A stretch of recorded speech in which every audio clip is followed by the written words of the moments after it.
I'm Anne. I'm here at the Keller Library, and today I'm going to teach you how to make this great hand-lettered picture frame to help you celebrate Grandparents' Day, which is coming up next Sunday, September the 13th. Now, hand lettering is a great way for you to make custom decor or gifts, but maybe you're like me and your handwriting is not so great. So I'm going to teach you a technique today that allows you to take pretty much anything you can print on a piece of paper and transfer it onto the wood. So it's a little way to cheat and get the good look that you want without relying on your own handwriting. So if you're able to get one of the kits from the library, your supplies include an instruction sheet, a wooden panel that we pre-stained for you, a stencil, some sandpaper, a scrap piece of cardstock, a hinge clip, a thumbtack, some white chalk, and of course an oil-based white paint pen. A couple things you'll need to provide for yourself that didn't come with your kit, some paper towels, one of which you'll need to be damp, some masking tape. If you're working on a dark surface like me, you'll need a piece of white paper or something. And then if you want to add a clear coat to finish your project, you'll need to get some shellac or varnish or something, and I really like this spray-on lacquer. It's really easy to use. And then of course you'll need a 4x6 photo. And that's pretty much all you'll need, so let's get started. Okay, for the first step, you're going to need your wood panel and a piece of sandpaper. So what we're going to do is we're going to distress this wood to give it kind of a weathered look. Now I really encourage you to take a look at your wood panel and take your cues from that on how much you're going to distress it. Like this panel has a big knot and some flaws where like the wood glue didn't take the stain. So I'm going to distress it pretty heavily to try and kind of disguise some of those flaws. You just take the sandpaper and you're going to sand it. And just be careful because this is a really light wood with a really dark stain. So just a little bit of sanding is going to go a long way. And you can use other techniques too. You can bang on it with some tools. My husband does a lot of woodworking and he likes to just grab random things from around the garage and kind of bang on it to give it that kind of weathered, homey look. You can do any of those things. Just do it as much as you want to have the lighter wood show through.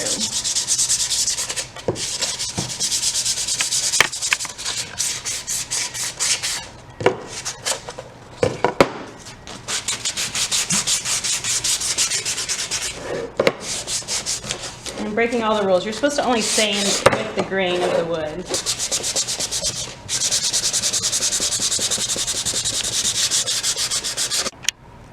Okay, so I sanded it a little more and got it to the level that I want to be. So the next thing you need to do is just wipe it down with a damp paper towel. Sanding creates a lot of dust and we just need to make sure we get all of that dust off before we start painting.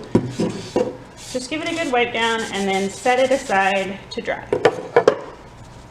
For the next step, you're going to need your stencil and your chalk. Now, like I said, if you're working on a dark surface, you're going to want a light piece of paper to put under your stencil.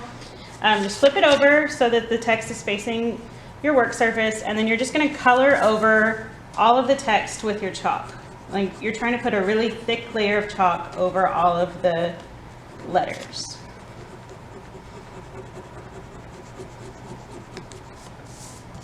And just keep doing that until you get all the way across all of the word.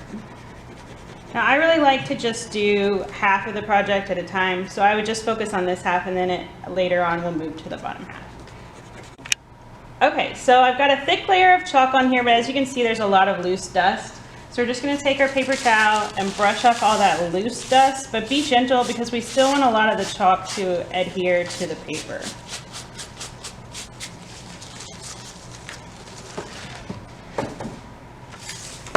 Okay, so now you're going to take your wood panel, which should have dried by now, but and then you're going to line up your panel with the stencil, and then we're just going to use some masking tape to hold it in place so it's not moving around while we're working.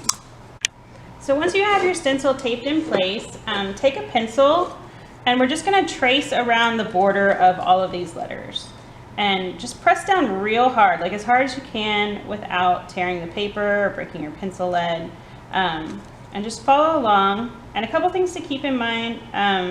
Make sure you're tracing on the inside of the letter, not the outside, because if you trace on the outside, you're going to be making the letter a lot bigger and you're going to kind of lose some of the definition of the font.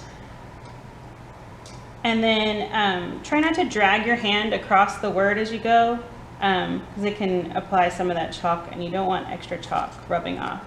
So you really only want to put pressure on the stencil with your pencil lead. And then you're just going to keep going all the way across around the whole word. Okay, so after you've traced around all of the letters, just before you undo the tape, just flip it up and make sure that you've got all of the letters transferred on there. But as you can see, it's transferred the chalk to have this perfect outline of the text that you want to write. So if you've got everything on there, go ahead and take off your stencil, and then we're ready to move on to the paint pen, which is exciting. You're also going to need your scrap cardstock for this. But you'll have to open the paint pen, and they always come with instructions on there, and each brand is going to be a little different. But the Sharpie brand, they want you to depress the tip one time, and then put the cap back on, and then shake up the paint. Because this is oil paint, so it tends to settle. And then we're going to open it back up, and then we're going to depress the tip a whole bunch of times to get the paint flowing.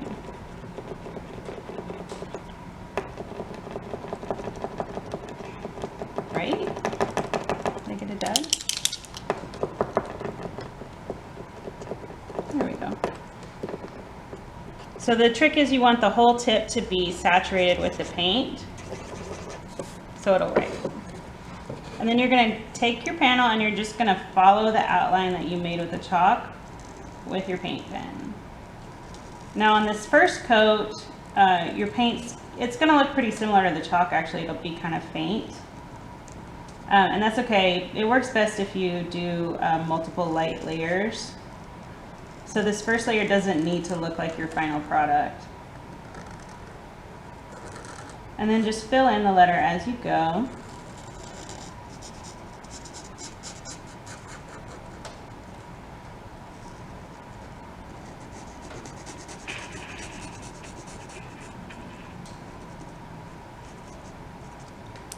And then you're just going to keep doing that for the whole word.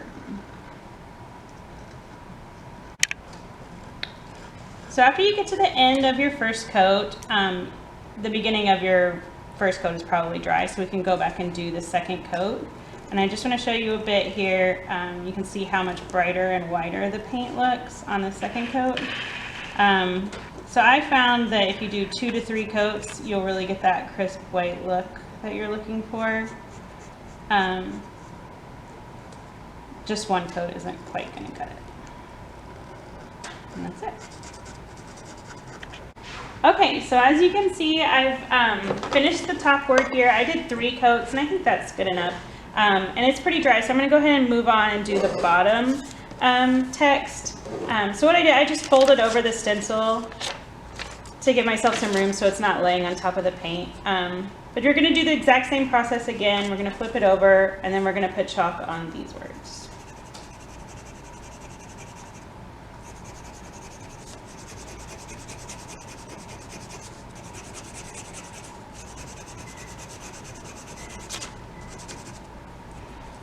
And then again, we want to get all of the dust off.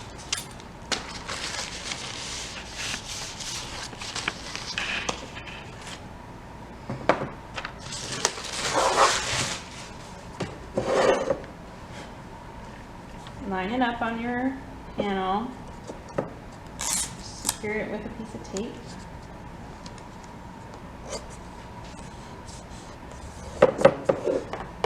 And then we're just going to do the same process again, where we trace over the letters.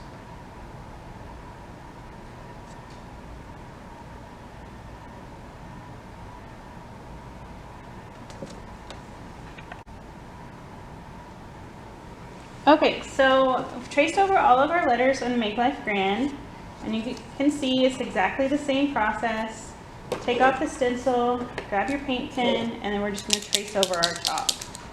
One thing I forgot to mention when we were doing the Grandkids at the top is you have a lot of control over the flow of paint in your paint pen. So if you feel like it's not putting out as much paint as you need, just pump the tip on your card stick and get the paint flowing, okay? So, but this is going to be exactly the same process that we did on the top with multiple coats. Okay, so as you can see, we finished all of our lettering. So you just want to take a damp towel, wait for it all to dry, like completely dry, and then just take your damp paper towel again, and we're just going to wipe over all of it. We want to get all of that chalk off of the board.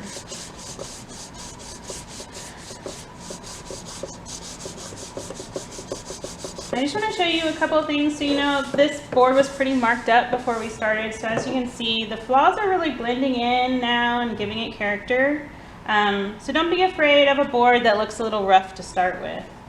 And this is the step at which if you wanted to add a clear coat, this is when you would take that on. So all of your painting is done. Apply your clear coat if you want, and then wait for your clear coat to completely dry before we move on to this next step, which is going to be attaching the clip that's going to hold the photo. So we need our stencil one more time. So just line it up. And we're going to take your thumbtack, and this dot right here under Grandkids is where the thumbtack's going to go. And take your spike and just press it into that dot hard enough to leave a visible mark in the wood. And then you're done with your stencil, so you can toss out your stencil. So take your hinge clip and you're going to put the thumbtack inside the middle of the two finger holds, and the spike's going to stick out one side. And then take your finger and put it on top of the whole head of the thumbtack. And then line up the spike of the thumbtack with the hole that you made in the wood. And then just press it into the wood. So this is a really soft wood, so most of you will be able to just push it in by hand. If that's too tough for you, you can use a tool. You can pre-drill your hole to make it a little easier. But to have the firmest hold for your clip, you want to use your thumbtack to make the hole. And then you can see you can just use your thumb to operate the clip like this. So you take your photo, put it in the clip. That's my sweet dad with his grandson. And ta-da, you're all done. And then you can just change out the photo as your grandkids grow up. So that's it. I hope you've enjoyed this tutorial. This is a skill that you can take to apply to a whole lot of things, so maybe you can make something fun.